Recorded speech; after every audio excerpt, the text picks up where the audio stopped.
I'm back with another spooky story. We're finally getting to Nigeria this. So me, my brother, and my mother go to Nigeria for a funeral. There's a specific reason why us Caribbeans and Africans, growing up, they tell us not to eat at strangers' house. I get paid every day. I get paid just to say I get paid. Money coming to me easily, money coming in repeatedly, money coming in and needing me, money coming in just money coming, it's just money coming in frequently, money coming in to be with me, money coming in secretly. Hey y'all, and welcome back to another episode of Spooky Sundays. I am your host Jenny. Today I'm taking you back to the motherland, particularly Nigeria. So I hope you have the lights on. I hope you have a good drink, something to snack on, because these stories are scary. They're worse than the one before. So I will see you in the comment section. Let me know what you think. I'm back with another spooky story. We're finally getting to Nigeria this time. Did y'all know that people can give birth to snakes in Nigeria? Spooky story time, and you might not want to watch this one at night. So the person who submitted the story, we're gonna call her Twin. So Twin says that her aunt, who is her dad's younger brother's wife, gave birth to a snake in human form. So it goes like this. Her aunt, who was pregnant with her fourth child at the time, she always works home at night. In the village where she comes from, there's a lot of trees and stuff. So her mom would always tell her, stop walking around at night. So finally, the day of delivery comes and her aunt gives birth to this boy. And immediately, Queen's mom saw this boy and knew something was up. His head wasn't shaped very well, and there was something about his skin. The mom's looking at this baby just having chills. And Queen says this is not the first time that someone has given birth to that kind of baby. So this is pretty normal. So after the mom came to the ward and saw the child, she noticed a lot of things. One of the things she noticed was that the child's forehead was like very soft. It's like your finger can like visually pierce into its head. Like imagine this being soft. So after an hour, his forehead hardens up, and now this is when things get creepy. So the aunt ended up getting discharged and she went home. This is when a lot of things started happening. So since this is a common thing, when women would give birth to these monsters, right, they would just discard them. And other people started telling the aunt, people were coming up to her saying, your child is not a child, it's a snake. And the earlier you throw it away, the better it'll be for you. Because if the child stays too long, it will be impossible to discard it.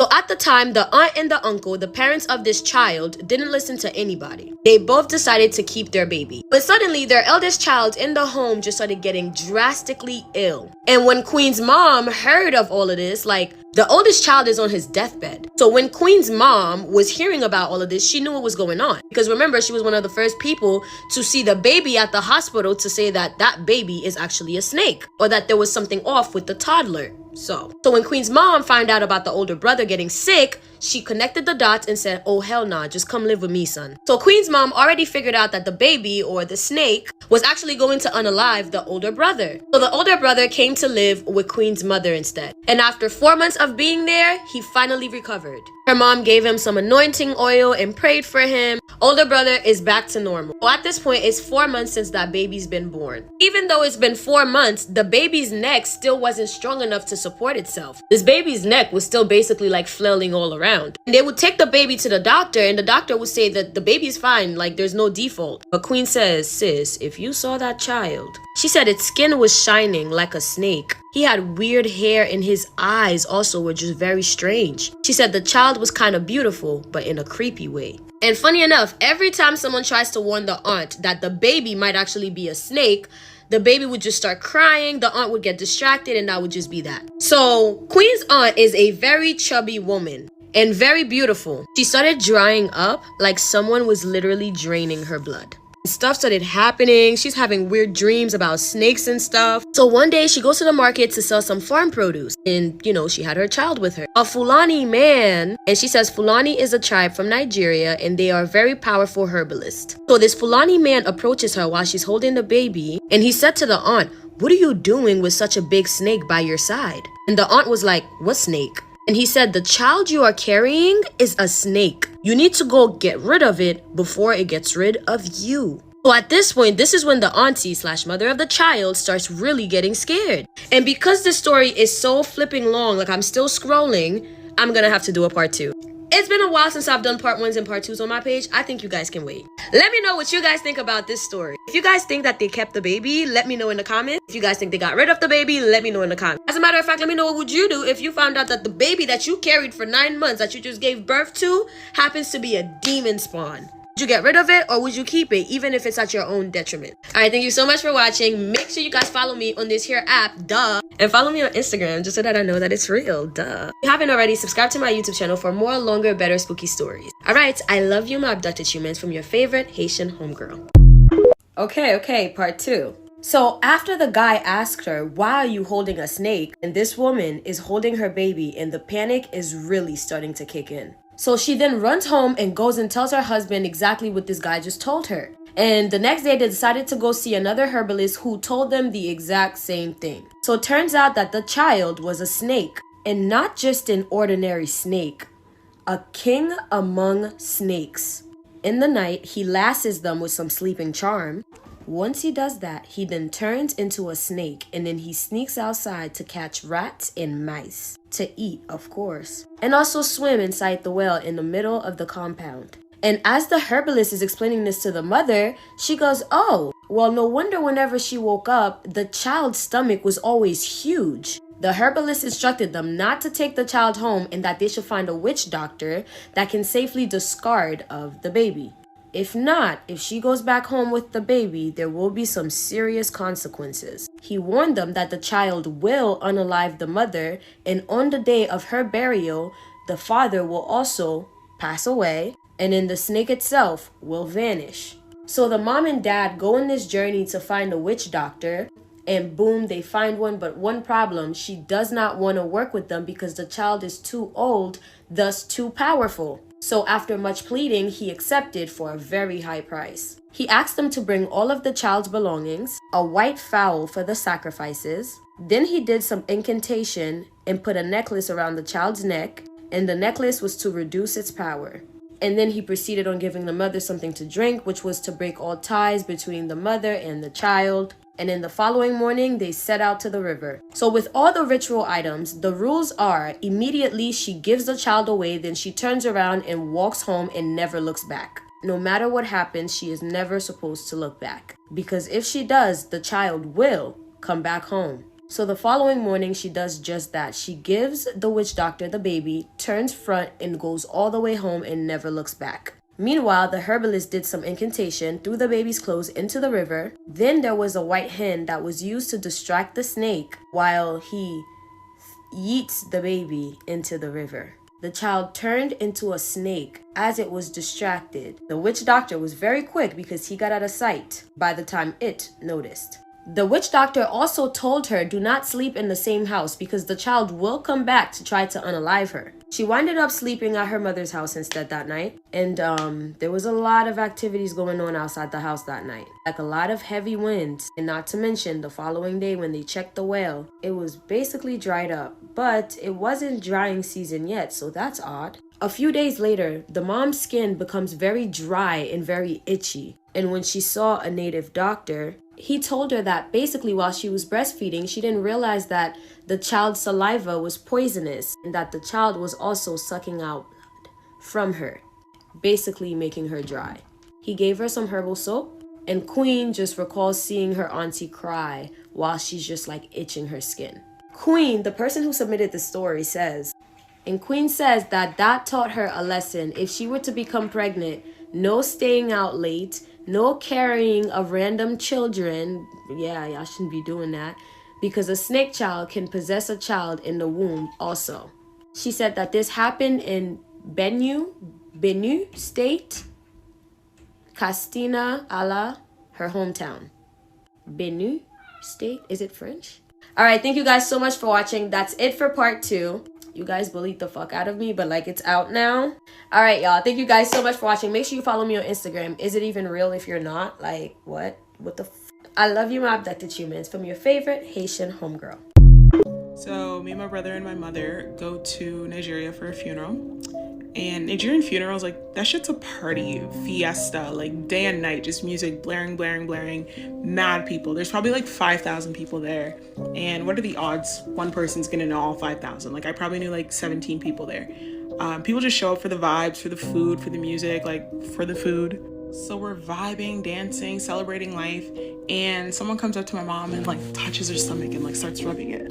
See, if that happens in Canada, okay, the person's weird. You kind of just look at them funny and like, the fuck, leave me alone.